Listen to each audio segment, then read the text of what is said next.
বাড়িটা যদি হয় মনের মতন তবে জীবনে আর কি চাই। হ্যালো এভরিওয়ান, আমি শিপ্রা আর আমার নতুন একটা ভিডিওতে তোমাদের অনেক অনেক ভালোবাসা। তো আজকে কিন্তু শ্বেতা আর আমি ওর একটা দাদু বাড়ি যাচ্ছিলাম। তো যাওয়ার পথে কিন্তু একটা ফুচকার গাড়ি দেখতে পেলাম, তো সেখান থেকে কিছু ফুচকা খেয়ে নিচ্ছিলাম। ফুচকা তো মেয়েদের প্রিয় একটা জিনিস, আমিও তার ব্যতিক্রম নয়। তো ফুচকাটা খেয়ে কিন্তু আমি আর শ্বেতা মাঠ দিয়ে যাচ্ছিলাম। তো যেতে যেতে দেখলাম বাচ্চারা খেলছিল। তো তারপরে কিন্তু আমরা সাথীদের বাড়ি চলে যাই। ওখানে গিয়ে দেখি সাথীর ঘরের অবস্থা দেখো, পুরো ঘরটাই ভর্তি হয়ে গেছে ফটোতে। আর এখানে কি সুন্দর একটা টেডি ছিল। এরপরেই দেখো পাশের বাড়ির একটা গাছে কত পরিমাণে কাঁঠাল হয়েছে। প্রথমে গিয়েছিলাম সাথীদের বাড়ি, ওখান থেকে কিন্তু আমি আর শ্বেতা আবার ওর দাদু বাড়ির উদ্দেশ্যে রওনা হলাম। আর তেল পাম্পের পাশেই দেখো কত সুন্দর একটা পুকুর আছে।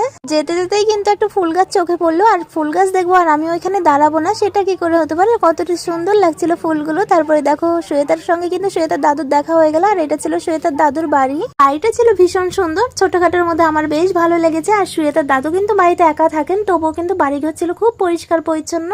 তারপরেই কিন্তু শ্বেতার দাদু ঘরে গিয়ে আমাদের বসতে বলে, তো আমরা তার জন্য একটু ঘরে গিয়ে বসেছিলাম। যদিও খুব বেশিক্ষণ দেরি করিনি, এখান থেকে কিন্তু আমরা আবার বেরিয়ে চলে এসলাম। তো দেখো এই হচ্ছে শ্বেতা আর এই হচ্ছে ওর দাদু। বাড়ি ফেরার পথেই কিন্তু পুকুর পাড়ে একটুখানি দাঁড়িয়েছিলাম, তার পাশেই দেখলাম সুন্দর একটা বাড়ি। তো বাড়িটাকে কিন্তু আমি ক্যামেরা বন্দি করে রেখে দিলাম। তো যাই হোক, এরপরে কিন্তু আমরা টোটো করে বাড়ি ফিরছিলাম। আজকে যেহেতু ছিল পূর্ণিমা, তার জন্য কিন্তু আজকে চাঁদটা খুব সুন্দর লাগছিল। তো যাই হোক, আজকের মতন এইটুকুই, টাটা।